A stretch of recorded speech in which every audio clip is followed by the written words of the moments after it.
नमस्कार दोस्तों, मैं धीरेन्द्र आपका अपनी वीडियो में स्वागत करता हूं। जैसा कि आप देख सकते हैं, आज हम क्लास 7th एनसीईआरटी ज्योग्राफी का 6th चैप्टर डिस्कस करने जा रहे हैं। 6th चैप्टर है natural vegetation and wild life. तो इस चैप्टर में हम डिस्कस करेंगे नेचुरल वेजिटेशन के बारे में और वहाँ की वाइल्ड लाइफ के बारे में। तो दोस्तों स्टार्ट करते हैं। सलीमा काफ़ी एक्साइटेड थी अपने समर कैंप से। वह अपने क्लासमेट के साथ यानी जो उसके क्लास के फ्रेंड थे, उनके साथ हिमाचल प्रदेश में मनाली विजिट करने गई थी। तो वह रिकॉल करती है कि बस जैसे-जैसे ऊपर चढ़ रही थी, यानी पहाड़ी रीजन में जैसे-जैसे बस ऊपर जा रही थी, तो लैंड फॉर्म था और नेचुरल वेजिटेशन था, वो चेंज हो रहा था। उससे काफ़ी वह सरप्राइज़्ड होती है, ठीक है? और जो डीप जंगल थे, डीप जंगल यानी जो घने जंगल थे फुट हिल पे, यानी जो पहाड़ी थी उसके बेस पे जो घने जंगल थे, किसके? साल और टीक के, वे स्लोली क्या हो रहे थे? डिसअपीयर हो रहे थे। यानी बस जैसे-जैसे ऊपर जा रहे थे, वो स्लोली डिसअपीयर हो रहे थे, गायब हो रहे थे। She could see tall trees with thin pointed leaves. अब उसके बाद उसको क्या दिखता है? स्लोप पे, जो पहाड़ी का स्लोप था, वहां पे वो देखती लंबे-लंबे पेड़ थे और जिनकी जो पत्तियाँ थी, लीव्स यानी जो पत्तियाँ थी, वो पतली थी और पॉइंटेड थी। पॉइंटेड यानी कि नुकीली पत्तियाँ थी, ठीक है? और जो उनका कैनोपी था, कैसा था? कोन शेप था, ठीक? कैनोपी क्या होता है? किसी चीज़ का ऊपर वाला पार्ट, जैसे कि कोई ट्री होता है ना, ट्री का जो ऊपर वाला पार्ट होता है, उसको कैनोपी बोलते हैं, ठीक है? तो ये जो पेड़ थे, जो लंबे-लंबे पेड़ थे, जिनकी पत्तियाँ पतली थी और नुकीली थी, इनका जो कैनोपी था, कोन शेप था, ठीक है? तब उसने पता किया तो उसको पता चला कि ये कौन-सी ट्री है, एक कॉनिफेरस ट्री है। उसके बाद उसने नोटिस किया कि कुछ बड़े-बड़े पेड़ हैं जिसपे कुछ फूल लगे हुए हैं, फूल खिले हुए हैं, ठीक है?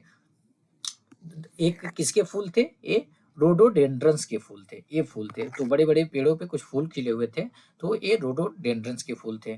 तो जो सलीमा थी दोस्तों, वो मनाली से रोहतांग पास की को ट्रेवल कर रही थी, यानी मनाली से रोहतांग रोहतांग पास जा रही थी। तो रास्ते में देखती है ये कुछ जगह पे जो लैंड थी, वह छोटी-छोटी ग्रासेस से कवर्ड थी, यानी छोटी-छोटी घास से कवर्ड थी और कुछ जगहों पे स्नो से कवर्ड थी, यानी जो लैंड थी ना, वो पूरी स्नो से कवर्ड थी, कुछ जगह पे वो देखती है और कुछ जगह छोटी-छोटी ग्रासेस से कवर्ड थी। तो सलीमा के ऑब्जर्वेशन से ह हम सरमाइज़ कर सकते हैं, सरमाइज़ यानी कि अनुमान लगाना, that there is a close relationship between height of land and the character of vegetation. यानी कि सलीमा के ऑब्जर्वेशन से हम यह अनुमान लगा सकते हैं कि जो जो वेजिटेशन का कैरेक्टरिस्टिक होता है और जो लैंड की हाइट होती है, उसमें एक क्लोज रिलेशनशिप है, ठीक है? With the change in height, height change होने से क्लाइमेट चेंज होता है और इसकी वजह से चेंजेस नेचुरल वेजिटेशन, जो नेचुरल वेजिटेशन है वो चेंज होता है। यानी जब हाइट चेंज होगा, उससे क्लाइमेट चेंज होगा, जब क्लाइमेट चेंज होगा तो सीधी सी बात है, जो नेचुरल वेजिटेशन होगा वो चेंज होगा। The growth of vegetation depend on temperature and moisture. तो दोस्तों जो वेजिटेशन का ग्रोथ होता है वो किस पे डिपेंड करता है? टेम्परेचर और मॉइस्चर पे। ये जो पेड़ पौधे होते हैं उनका जो ग्रोथ होता है किस पे डिपेंड होता है? वो टेम्परेचर पे और मॉइस्चर पे। और ऐसा नहीं कि केवल टेम्परेचर और मॉइस्चर पे ही इनका ग्रोथ डिपेंड होता है, और कुछ फैक्टर हैं जैसे कि स्लोप और सॉइल की थिकनेस, इस पे भी डिपेंड होता है इनका growth. The type and thickness of natural vegetation vary from place to place because of the variation in these factors। जो टाइप होता है और जो थिकनेस होता है नेचुरल वेजिटेशन का, यानी जो नेचुरल वेजिटेशन होता है उसका टाइप और उसका थिकनेस, यानी एक जगह से दूसरी जगह क्या करता है? प्लेस टू प्लेस वेरी करता है, यानी यहाँ पे कुछ और रहेगा, यहाँ पे कुछ और रहेगा। ये किस वजह से होता है? Because of the variation in these factors. In factors में वेरिएशन होने की वजह से, कौन से फैक्टर्स में? स्लोप, फिर सॉइल की थिकनेस, फिर कितनी हाइट पे है, फिर उसके बाद वहाँ का टेम्परेचर क्या है, वहाँ पे मॉइस्चर कैसा है, ठीक है? इन सारी जो फैक्टर्स होते हैं ये वेरी करते हैं प्लेस टू प्लेस। इस वजह से जो नेचुरल वेजिटेशन का टाइप होता है और थिकनेस होता है वह प्लेस टू प्लेस वेरी करता है, ठीक है? तो दोस्तों जो नेचुरल वेजिटेशन है उसको जनरली 3 कैटेगरीज में डिवाइड किया गया है। कौन-कौन सी? एक पहला है फॉरेस्ट, दूसरा है ग्रासलैंड, तीसरा है श्रब्स। जो फॉरेस्ट होते हैं दोस्तों, वे कहाँ पे ग्रो होते हैं? वे जहाँ पे टेम्परेचर और रेनफॉल जो होता है प्लेंटीफुल होता है, ट्री ट्री कवर को सपोर्ट करने के लिए, ठीक है? यानी कि जिस प्लेस पे जो टेम्परेचर होगा, जो तापमान होगा और जो रेनफॉल होगी, वह प्लेंटीफुल होगा ताकि ट्री कवर को सपोर्ट कर सके। तो वहाँ पे क्या ग्रो होता है? वहाँ पे फॉरेस्ट ग्रो होता है। तो ऐसे समझ लो, जहाँ पे अच्छी खासी बारिश होती है और जहाँ पे अच्छा खासा टेम्परेचर रहता है, वहाँ पे फॉरेस्ट ग्रो होता है। Depending upon these factors, in factors पे डिपेंड करता है, किस पे? टेम्परेचर पे और रेनफॉल पे, कि कितना टेम्परेचर है वहाँ पे, कितना बारिश हो रही है, इन पे डिपेंड करता है। तो उसके हिसाब से वहाँ पे डेंस और ओपन फॉरेस्ट ग्रो होता है, ठीक है? ग्रासलैंड, दूसरा है ग्रासलैंड। ग्रासलैंड कहाँ पे ग्रो होते हैं? ग्रासलैंड जो है दोस्तों वो मॉडरेट रेन वाले रीजन में ग्रो होते हैं, यानी कि जहाँ पे बारिश मॉडरेट होती है, न ही ज्यादा बारिश होती है न ही कम बारिश होती है, तो वहाँ पे ग्रासलैंड जो है कि ग्रो होते हैं। Shrubs, thorny shrubs and scrubs grow in the dry region. तो जो थॉर्नी श्रब्स होते हैं और जो स्क्रब्स होते हैं दोस्तों, ये कहाँ पे ग्रो होते हैं? ड्राई रीजन में, जहाँ पे बारिश बिल्कुल ना के बराबर होती है। ठीक है, जैसे यहाँ पे थॉर्नी श्रब देख रहे हैं, जहाँ पे डिजर्ट रीजन में नॉर्मली, तो जहाँ पे बारिश नहीं होती ड्राई रीजन में, वहाँ पे ग्रो होते हैं। तो दोस्तों जो सलीमा थी वह अपनी अपने एक्सपीरियंस को, हिमालयन वाले ट्रिप का जो एक्सपीरियंस था, जो उसने देखा था, जो चीज़ें वहाँ पे देखी थी, जो चेंजेस वहाँ पे वो देख रही थी, हाइट के साथ साथ जो चेंजेस हो रहे थे, वो अपने पिताजी के साथ, जो उसके फादर थे, उनसे शेयर कर रही थी। उसके पिता जो उसके सलीमा के जो फादर जी थे, वे ऑलरेडी वर्ल्ड के बहुत सारे प्लेसेस पे विजिट कर चुके थे। तो वे सलीमा को बताते हैं अपनी ऑब्जर्वेशन के बारे में, किसके कि वो डिफरेंट कंटिनेंट के डिफरेंट पार्ट पे डिफरेंट टाइप की जो वेजिटेशन ग्रो होती है, उसके बारे में उस ऑब्जर्वेशन के बारे में सलीमा को बताते हैं। और वे मेंशन करते हैं कॉन्फेरस फॉरेस्ट के बारे में, जो कि सब पोलर रीजन में था, और thorny bushes in the desert region के थॉर्नी बुशेस के बारे में, thick tropical hardwood forest in the humid region के थिक ट्रॉपिकल हार्डवुड फॉरेस्ट के बारे में बताते हैं, और बहुत सारी चीजें उनके बारे में बताते हैं। किसको? सलीमा को। सलीमा रियलाइज करती है क्या कि हिमालय में बहुत टाइप के, बहुत वैरायटी के वेजिटेशन थे। यानी अगर इक्वेटर से पोल के साइड जाने पर, यानी इक्वेटर से अगर पोल के साइड जा रहे हो, जो जो वेजिटेशन, जितने वैरायटी का वेजिटेशन आपको रास्ते में मिलेगा, वो सारे टाइप के, ऑलमोस्ट सारी वैरायटी के जो वेजिटेशन थे हिमालय में मौजूद थे। ठीक है। The changes in the type of natural vegetation occur mainly because of the changes of the climatic condition। तो जो चेंजेस होता है नेचुरल वेजिटेशन के टाइप में, जो चेंजेस होता है वो मेनली किस वजह से होता है? Mainly because of the changes of climatic condition. Climatic condition के चेंज होने की वजह से ही होता है। यानी अगर मान लो आप किसी सपोज इक्वेटोरियल रीजन पे हो, यहाँ पे जो दूसरा जो नेचुरल वेजिटेशन है या दूसरे टाइप का है, और जैसे आप पोलर रीजन में चले जा रहे हो, तो वहाँ पे जो नेचुरल वेजिटेशन है वो दूसरे टाइप का है। तो मेनली फैक्टर किस पे डिपेंड करता है कि ये जो नेचुरल वेजिटेशन यहाँ पे जिस टाइप का था, यहाँ पे दूसरी टाइप का हो गया। किस वजह से हो गया? Because of the climatic condition की, जो पोलर रीजन का क्लाइमेटिक कंडीशन है वो अलग है, और जो इक्वेटोरियल रीजन का क्लाइमेटिक कंडीशन है वो अलग है। ठीक है। चलो हम डिफरेंट टाइप के नेचुरल वेजिटेशन के, वर्ल्ड के डिफरेंट टाइप के नेचुरल वेजिटेशन के बारे में पढ़ते हैं, और उनकी कैरेक्टरिस्टिक फीचर के बारे में पढ़ते हैं, यानी उनकी विशेषताएं क्या है, और वहाँ की जो वाइल्ड लाइफ वहाँ पे इनहेबिट करती है उनके बारे में पढ़ते हैं। ठीक है। तो स्टार्ट करते हैं। Forest, tropical evergreen forest. These forest are also called tropical rain forest. तो दोस्तों जो ट्रॉपिकल एवरग्रीन फॉरेस्ट होते हैं उनको और क्या बोला जाता है? ट्रॉपिकल रेन फॉरेस्ट बोला जाता है। तो ये जो थिक फॉरेस्ट होते हैं, ये कहाँ पे पाए जाते हैं? ये इक्वेटर के नियर बाई पाए जाते हैं और क्लोज टू द ट्रॉपिक्स पाए जाते हैं। ट्रॉपिक क्या होता है? देखो, the area between equator and tropic of cancer and area between equator and tropic of capricorn, जो एरिया होता है, जो रीजन होता है, उसको हम ट्रॉपिक्स बोलते हैं। ठीक है, इसको ऐसे समझते हैं। अब ये अर्थ है, ये अर्थ हो गई। ठीक है। अब ये हो गया इक्वेटर। इक्वेटर कितने पे होता है? 0 डिग्री पे होता है। जो ट्रॉपिक ऑफ कैंसर होता है वो कितने पे होता है? ये ट्रॉपिक ऑफ कैंसर हो गया, ट्रॉपिक ऑफ कैप्रिकॉर्न हो गया। ट्रॉपिक ऑफ कैंसर होता है 23 डिग्री 26 मिनट, या 23 डिग्री एंड हाफ मान लो, और ये होता है 23 डिग्री एंड 26 मिनट साउथ में। तो इस ट्रॉपिक ऑफ नॉर्थ में देखेंगे तो ट्रॉपिक ऑफ कैंसर के से लेकर इक्वेटर के बीच का जो रीजन होता है, और साउथ से यानी ट्रॉपिक ऑफ कैप्रिकॉर्न से लेकर इक्वेटर के बीच का जो डिस्टेंस होता है, जो रीजन होता है, उसको हम क्या बोलते हैं? उसको हम बोलते हैं ट्रॉपिक्स। ठीक है। तो हमने क्या देखा कि जो ट्रॉपिकल एवरग्रीन फॉरेस्ट होते हैं, ये कहाँ पे मतलब पाए जाते हैं? ये इक्वेटर के नियर बाय रीजन में पाए जाते हैं और क्लोज टू द ट्रॉपिक्स पाए जाते हैं। These regions are hot. ये जो रीजन होते हैं दोस्तों काफी हॉट होते हैं, यहाँ पे गर्मी बहुत ज्यादा होती है, टेम्परेचर काफी ज्यादा होता है, और हैवी रेनफॉल भी होता है थ्रू आउट द ईयर। पूरे साल काफी अच्छी खासी बारिश होती है। As there is no particular dry season, क्योंकि यहाँ पे कोई पर्टिकुलर ड्राई सीजन नहीं आ रहा है। यानी कि ड्राई सीजन जैसे जब बारिश ही ना हो रही हो। हमने देखा कि पूरे साल यहाँ पे बारिश होती है अच्छी खासी, और यहाँ पे टेम्परेचर भी अच्छा खासा रहता है। बट ड्राई सीजन नहीं आने की वजह से trees do not shed their leaves altogether, इसलिए जो पेड़ होते हैं, जो वहाँ के ट्रीज होते हैं, वे अपनी पत्तियां नहीं गिरने देते। यानी पत्तियां, जो पतझड़ का मौसम जैसे जानते हैं, पतझड़ के मौसम में क्या होता है कि जो ट्रीज होते हैं वो सारी पत्तियां अपनी झाड़ देते हैं। अभी आगे देखेंगे क्यों।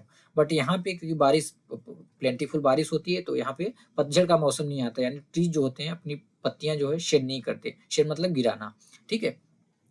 This is the reason they are called evergreen, तो यही रीजन है, इनको एवरग्रीन बोला जाता है। एवरग्रीन द सेंस, एवरग्रीन का क्या मतलब है, जो हमेशा ग्रीन रहे, जो हमेशा हरा भरा रहे, ठीक है। तो क्योंकि ये हमेशा हरे भरे रहते हैं, पत्तियां हमेशा हमेशा पत्तियां लगी रहती है पेड़ों में, इसलिए इनको एवरग्रीन बोला जाता है, ठीक है।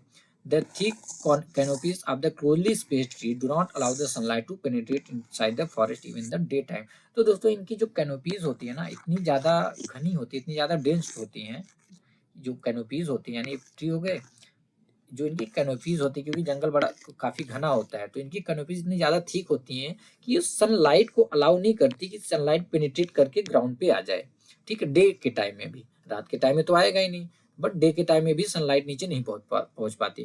तो यहाँ पे कौन से टाइप के पेड़ पाए जाते हैं, यहाँ पे हार्डवुड वाले ट्रीज पाए जाते हैं। हार्डवुड यानी जिसकी जो लकड़ियां होती हैं काफी कठोर होती हैं, काफी सख्त होती हैं, जैसे जैसे रोजवुड, एबोनी, महोगनी और इसी टाइप के जो हार्डवुड ट्रीज होते हैं वो यहाँ पे पाए जाते हैं, ठीक है। और अनाकोंडा भी यहाँ पे पाया जाता है। अनाकोंडा जो काफी आपने मूवीज में देखा होगा, क्या इंसान को निगल जाता है, तो अनाकोंडा काफी खतरनाक एनिमल होता है, लार्जेस्ट स्नेक होता है, ठीक है, सबसे बड़ा स्नेक होता है। Tropical deciduous forest, tropical deciduous forest के बारे में देखते हैं। Tropical deciduous are the monsoon forest found in the large part of India, northern Australia and central America. तो दोस्तों जो ट्रॉपिकल डिसीडुअस फॉरेस्ट होते हैं ये मानसून फॉरेस्ट होते हैं। तो ये कहाँ पे पाए जाते हैं, इंडिया के लार्ज पार्ट में पाए जाते हैं, नदर्न ऑस्ट्रेलिया में पाए जाते हैं और सेंट्रल अमेरिका में पाए जाते हैं। These regions experience seasonal changes, तो इन रीजन्स में सीजनल चेंजेस होता है, यानी मानसून आता है फिर मानसून जाता है, ठीक है। Trees shade there leaves in the dry season two conserve water, तो देखा कि जो ट्री हैं अपनी जो लीव्स हैं क्यों शेड कर रहे हैं, वे इसलिए शेड कर, अपनी पत्तियां इसलिए गिराएं ताकि वो वाटर को कंजर्व कर सके। जैसे हम जानते हैं जब पत्तियां रहती हैं वे क्या करते हैं, फोटोसिंथेसिस की क्रिया करते हैं, उससे वाटर लॉस होता है, इसलिए वो जो पत्तियां गिरा देते हैं तो वे वाटर को कंजर्व कर लेते हैं, क्योंकि पानी उस टाइम होता नहीं, तो वे क्या करते हैं, पत्तियां गिरा देते हैं, तब उनको पानी की कम जरूरत होती है, ठीक है। तो ट्रॉपिकल डिसीडुअस फॉरेस्ट में मानसून जब चला जाता है, जब ड्राई सीजन आता है, तो पत्तियां गिरा देते हैं पेड़ अपने, ठीक है। The hardwood trees found in this forest are sal, teak, neem and sheesham, तो इन फॉरेस्ट में भी हार्डवुड ट्रीज पाए जाते हैं, सख्त यानी कठोर लकड़ियों वाले पेड़ पाए जाते हैं, जैसे साल, टीक और नीम और शीशम। Hardwood trees are extremely useful, तो हार्डवुड जो ट्रीज होते हैं, आपको पता है जो कठोर लकड़ियां होती हैं, किस लिए उनका इस्तेमाल होता है, किस लिए यूज किए जाते हैं, फर्नीचर बनाने के काम में, ट्रांसपोर्ट और कंस्ट्रक्शन मटेरियल्स के काम में इनका यूज किया जाता है। Tiger, lions, elephant, langurs and monkeys are the common animal of this region, इन रीजन में जो कॉमन एनिमल है क्या, टाइगर, लायन, एलिफेंट और लंगूर और monkey.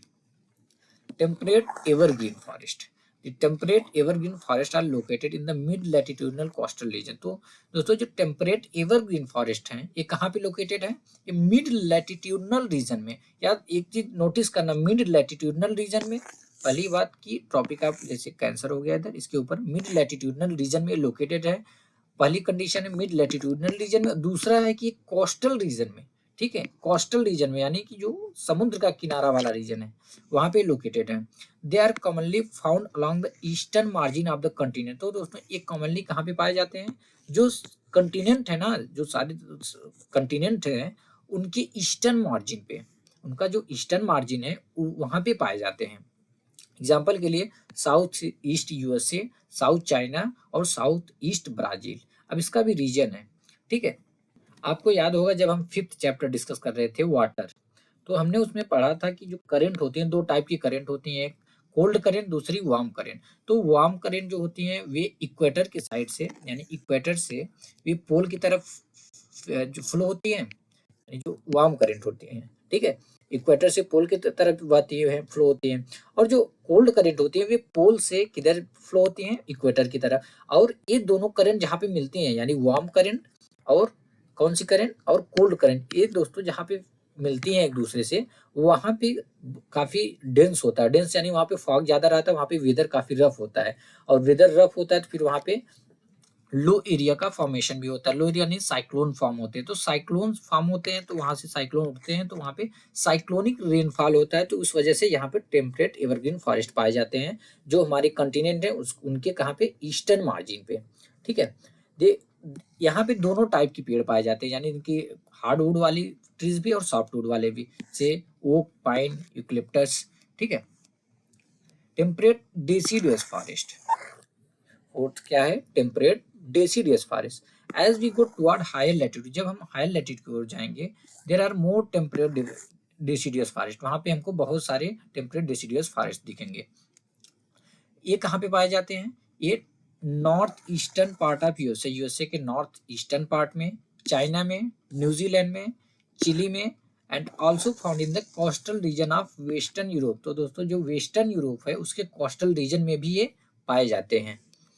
They shed their leaves in the dry season, तो ड्राई सीजन में अपनी पत्तियां क्या करते हैं, गिरा देते हैं। जो डेसिडियस रहेगा, इतना याद करो, जो एवरग्रीन रहेगा हमेशा हरा भरा रहेगा, वो उनकी पत्तियां नहीं गिरेंगी। जो जो डेसिडियस रहता है उनकी पत्तियां गिर जाती हैं, कब, ड्राई सीजन में। तो ड्राई सीजन में भी अपनी पत्तियां झाड़ देते हैं। यहाँ पे जो कॉमन ट्रीज होते हैं, oak, ash, beech, etcetera. Deer, foxes, wolf are the animal commonly found. तो यहाँ पे जो एनिमल पाए जाते हैं कौन, डियर हो गए, फॉक्स हो गई, तो वोल्फ हो गए, यानी भेड़िए जो होते हैं यहाँ पे पाए जाते हैं। Bird like pheasants, monals are also found here. तो बर्ड्स भी यहाँ पे पाए जाते हैं, फिजेंट्स और मोनल्स। ठीक है, मेडिटेरेनियन वेजिटेशन, कौन सा वेजिटेशन है, मेडिटेरेनियन वेजिटेशन। इसको ये नाम से ही आप याद कर लो, ये काफी सिंपल है। ठीक है, you have learned that most of the east and northeast margin of the continent are covered by temperate evergreen and deciduous trees। तो हमने क्या देखा दोस्तों कि जो मोस्ट ऑफ द कंटिनेंट्स हैं उनके जो ईस्ट और नॉर्थ ईस्ट मार्जिन है किससे कवर्ड है, टेम्परेट एवरग्रीन फॉरेस्ट से और टेम्परेट डिसीडियस फॉरेस्ट से, यानी कि टेम्परेट एवरग्रीन ट्रीज से और डिसीडियस ट्रीज से। The west and south west margin of the continent are different, but जो वेस्ट और साउथ कंटिनेंट का जो वेस्ट और साउथ मार्जिन है वो डिफरेंट, वहां पे डिफरेंट ट्री कवर्ड है। दे हैव मेडिटेरियन वेजिटेशन, तो वहां पे मेडिटेरेनियन वेजिटेशन, कहाँ पे, वेस्ट में और साउथ में। ठीक है, west and south west margin पे, यानी जो कंटिनेंट हो गया उसके वेस्ट मार्जिन पे और साउथ वेस्ट मार्जिन पे कौन से टाइप का वेजिटेशन है, मेडिटेरेनियन वेजिटेशन है। It is mostly found in the areas around the Mediterranean sea in Europe, Africa and Asia.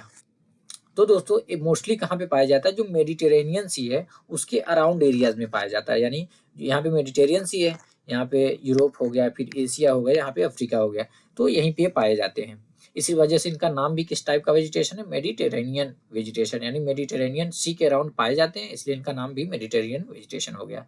तो इस टाइप के जो वेजिटेशन है दोस्तों, ऐसा नहीं है कि केवल मेडिटेरियन रीजन में ही पाए जाते हैं, कुछ आउटसाइड भी पाए जाते हैं, यानी कि आउटसाइड मेडिटेरियन रीजन, जैसे कि यूएसए के कैलिफोर्निया में भी पाया जाता है, साउथ वेस्ट अफ्रीका में पाया जाता है, साउथ वेस्टर्न साउथ अमेरिका में पाया जाता है, यानी साउथ अमेरिका में पाया जाता है, साउथ अमेरिका के साउथ वेस्टर्न पार्ट में, यानी जो साउथ अमेरिका है उसके साउथ वेस्टर्न पार्ट में, एंड साउथ वेस्ट ऑस्ट्रेलिया में पाया जाता है। These regions are marked for hot dry summers and mild rainy winters. तो ये जो रीजन्स होते हैं यहाँ पे, हॉट ड्राई समर होता है, माइल्ड रेनी विंटर्स होता है। Citrus fruits such as orange, figs, olives and grapes are commonly cultivated here because people have removed the natural vegetation in order to cultivate what they want to। तो दोस्तों यहाँ पे, यहाँ के जो vegetation है, यहाँ पे जो ट्रीज है, ठीक है, जैसे साइट्रस फ्रूट जो होते हैं, जैसे ऑरेंज हो गया, फिक्स हो गया, ओलिव्स हो गए, ग्रेप्स हो गए, कॉमनली यही कल्टीवेट किए जाते हैं इस रीजन में। क्यों, क्योंकि यहाँ पे जो नेचुरल वेजिटेशन था, पहले जो नेचुरली जो यहाँ पे वेजिटेशन था उसको लोगों ने रिमूव कर दिया, काट कर हटा दिया। क्यों, ताकि वे जो चीजें चाहते हैं कल्टीवेट करना उसको कल्टीवेट कर सके, यानी अपने जरूरतों के हिसाब से उन्होंने उसको हटा दिया। There is not much wild life, यहाँ पे ज्यादा वाइल्ड लाइफ नहीं है। Coniferous forest in the higher latitude 50 degree to 70 degree of northern hemisphere and the northern hemisphere the spectacular coniferous forest are found। तो दोस्तों ये हायर लैटिट्यूड किसमें, northern hemisphere की हायर लैटिट्यूड में, यानी 50 डिग्री से 70 डिग्री ये पाया जाता है स्पेक्टिकुलर, यानी भव्य कॉनिफेरस फॉरेस्ट पाए जाते हैं काफी मात्रा में नॉर्दर्न हेमिस्फीयर में केवल। ठीक है, यानी कि ये 50 डिग्री है, ये 70 डिग्री है, इसी के बीच में पाए जाते हैं काफी मात्रा में कौन से ट्री, कॉनिफेरस ट्री, यानी कॉनिफेरस फॉरेस्ट पाए जाते हैं। These are also called as taiga, इनको तैगा भी बोला जाता है, क्योंकि तैगा का मतलब होता है प्योर या untouched in the Russian language. Russian language में इसका मतलब होता है प्योर या अनटच्ड, क्योंकि ये हायर रीजन में है, तो यहाँ पे नॉर्मली स्नो रहता है, तो कोई कोई वहाँ पे पहुंच नहीं पाता। अदरवाइज नहीं तो अगर सोचो यही ट्री वहाँ पे रहता है जहाँ पे ह्यूमन एक्सेस कर सकते हैं इजिली, तो वहाँ पे भी वो फर्नीचर का काम कर डालते हैं इसको काट काट के, ठीक है, तो इसी वजह से वहाँ पे बचा हुआ है। These forests are also seen in the higher altitude, तो हायर अल्टीट्यूड में भी ये फॉरेस्ट देखे जा सकते हैं, वहाँ पे भी होते हैं। These are the trees which Salima found in the Himalayan in abundance। abundance का मतलब होता है काफी मात्रा में, तो यही वो ट्री थे जिसको सलीमा ने हिमालय में देखा था, काफी मात्रा में उसको दिख रहे थे स्लोप पे। ये टॉल होते हैं, soft wood evergreen trees, they are tall soft wood evergreen trees, ठीक है, इनमें लंबे होते हैं, सॉफ्ट वुड की लकड़ियां जो होती हैं सॉफ्ट होती हैं। The woods of these trees are very useful। इनकी जो वुड्स होते हैं यानी जो कॉनिफेरस ट्रीज होते हैं दोस्तों, इनकी जो लकड़ियां होती है ना काफी सॉफ्ट होती है, तो वो किस में इसका यूज होता है, पल्प बनाने में। पल्प पल्प बनाने में इसका इस्तेमाल किया जाता है। पल्प किस लिए यूज होता है, पल्प पेपर और न्यूज प्रिंट को मैन्युफैक्चर करने के लिए यूज होता है, ठीक है। यानी तो पहली चीज हमने देखा कि जो कॉनिफेरस ट्रीज होते हैं इनका इस्तेमाल होता है पल्प बनाने में। अब बात आती है पल्प क्यों बनाया जाता है, इससे पल्प इसलिए बनाया जाता है क्योंकि पल्प से क्या बनता है, पल्प से पेपर और न्यूज प्रिंट मैन्युफैक्चर होता है। मैच बॉक्सेस और पैकिंग बॉक्सेस भी बनाए जाते हैं सॉफ्टवुड से। चीड़, pine, cedar are the important variety of trees in this forest, तो इन इम्पॉर्टेंट वैरायटीज हैं इन फॉरेस्ट में। Silver fox, mink, polar bear are the common animals found here. तो यहाँ पे जो एनिमल पाए जाते हैं कौन कौन से, सिल्वर फॉक्स, मिंक, मिंक को हिंदी में इसका मतलब होता है ऊद बिलाव, ठीक है, ऊद बिलाव। पोलर बियर, पोलर बियर यहाँ पे पाए जाते हैं, ठीक है। Grassland, tropical grassland, these occur on either side of the equator and extended till the tropics। तो ये ट्रॉपिकल ग्रासलैंड जो होते हैं दोस्तों, ये भी इक्वेटर के दोनों साइड पाए जाते हैं और कहाँ तक एक्सटेंड करते हैं, ट्रॉपिक्स तक, यानी ट्रॉपिक ऑफ कैंसर तक, नॉर्थ पोल में, नॉर्दर्न हेमिस्फेयर में, और ट्रॉपिक ऑफ कैप्रिकॉर्न तक, सदर्न हेमिस्फेयर में, ठीक है। यानी ये अर्थ हो गई, ये इक्वेटर, ये हो गया tropic of cancer, tropic of capricorn, तो यहीं पे पाए जाते हैं। This vegetation grow in areas of moderate to low amount of rainfall. ये कहाँ पे ग्रो होते हैं, ये उस रीजन में, उस एरिया में ग्रो होते हैं जहाँ पे जो रेन होती है, जो बारिश होती है, मॉडरेट टू लो होती है, ठीक है। The grass can grow very tall, तो ग्रासेस काफी लंबी होती हैं, लगभग 3 से 4 मीटर हाइट में होती हैं, ठीक है। सवाना ग्रासलैंड ऑफ अफ्रीका और ऑफ दिस टाइप, जो सवाना ग्रासलैंड है अफ्रीका का उसी टाइप का है। Elephant, zebra, giraffes, deer, leopards are common tropical grass in tropical grassland, यानी ये जो एनिमल है एलिफेंट, जेब्रा, जिराफ, डियर और लेपर्ड एक पाए जाते हैं। Temperate grassland, these are found in the mid latitudinal zones and in the interior part of the continent। तो टेम्परेट ग्रासलैंड जो होते हैं दोस्तों, ये कहाँ पे पाए जाते हैं, ये मिड लैटिट्यूडनल जोन में पाए जाते हैं, और कहाँ पे पाए जाते हैं, interior part of the continent. जो कंटिनेंट का इंटीरियर पार्ट है लैंड के अंदर, यानी कि ये कोस्टल रीजन हो गया, तो कोस्टल रीजन के साइड में इंटीरियर पार्ट में पाए जाते हैं। Usually gross here is short and nutritious, जो ये ग्रासेस होती हैं यहाँ पे काफी छोटी होती हैं बट न्यूट्रिशियस होती हैं। Wild buffaloes, bisons, antelopes are common in the temperate region। तो ये एनिमल पाए जाते हैं। Thorny bushes, these are found in the dry desert like regions। तो ये हमने देखा था जो थॉर्नी बुशेस होते हैं वो कहाँ पे, ड्राई रीजन में पाए जाते हैं। ड्राई रीजन क्या होता है, जो डिजर्ट होता है, तो डिजर्ट में पाए, जो डिजर्ट होते हैं वहाँ पे पाए जाते हैं। Tropical desert are located on the western margin of the continent. जो ट्रॉपिकल डिजर्ट है वो कहाँ पे लोकेटेड है, वो कंटिनेंट के वेस्टर्न मार्जिन पे, जो कंटिनेंट है उनके वेस्टर्न मार्जिन पे लोकेटेड है। The vegetation cover is scarce here because of scanty rain scorching heat. यहाँ पे वेजिटेशन होता ही नहीं, लगभग ना के बराबर है, क्यों, क्योंकि टेम्परेचर काफी ज्यादा, स्कॉचिंग हीट बहुत ज्यादा टेम्परेचर होता है, और उसके बाद रेंज होती है सफिशियंट नहीं होती कि ट्री कवर को सपोर्ट कर पाए, इसलिए यहाँ पे वेजिटेशन होता ही नहीं है। आइडेंटिफाई, आपको क्या करना है, वर्ल्ड मैप में जितने डिजर्ट रीजन है उनको आइडेंटिफाई करना है, और सब इंडिया का जो सबसे बड़ा डिजर्ट है उसका नाम क्या है, सहारा, ठीक है, उसको नेमिंग करना है, ठीक है। और कुछ एनिमल के नाम बताने हैं जो कि डिजर्ट में रहते हैं। If you reach the polar region you will find the place extremely cold. अगर आप पोलर रीजन में पहुंचोगे तो आप देखोगे कि जो ये वहां पे काफी ज्यादा ठंडा है, एक्सट्रीमली कोल्ड माने काफी ठंडा है। The growth of natural vegetation is very limited here. तो यहाँ पे जो नेचुरल वेजिटेशन का ग्रोथ है काफी लिमिटेड है। Only mosses, lichens and very small shrubs are found here. यहाँ पे मोसेस, लाइकन्स और छोटे छोटे क्या होते हैं, बहुत छोटे श्रब्स पाए जाते हैं। It grows during the very short summer, तो जब शॉर्ट समर आता है, काफी टाइम का समर जब आता है तब ये ग्रो होते हैं। इनको टुंड्रा टाइप वेजिटेशन बोला जाता है। कौन सा वेजिटेशन? टुंड्रा टाइप वेजिटेशन बोला जाता है। This vegetation is found in the polar areas of Europe. ये जो वेजिटेशन है कहाँ पे पाए जाते हैं? यूरोप के पोलर एरियाज में, एशिया के पोलर एरियाज में और नॉर्थ अमेरिका के पोलर एरियाज में, यानी यहाँ ये है अर्थ। तो यहाँ पे यूरोप है, यूरोप का जो पोलर एरिया है, एशिया है इसका जो पोलर एरिया है, और नॉर्थ अमेरिका यहाँ पे इसका जो पोलर एरिया है वहाँ पे पाए जाते हैं। तो जो एनिमल होते हैं उनका जो फर होता है काफी थिक होता है, काफी मोटा होता है, ठीक है। जो उनकी स्किन होती है वो भी काफी मोटी होती है। क्यों? अब रीजन आता है क्यों?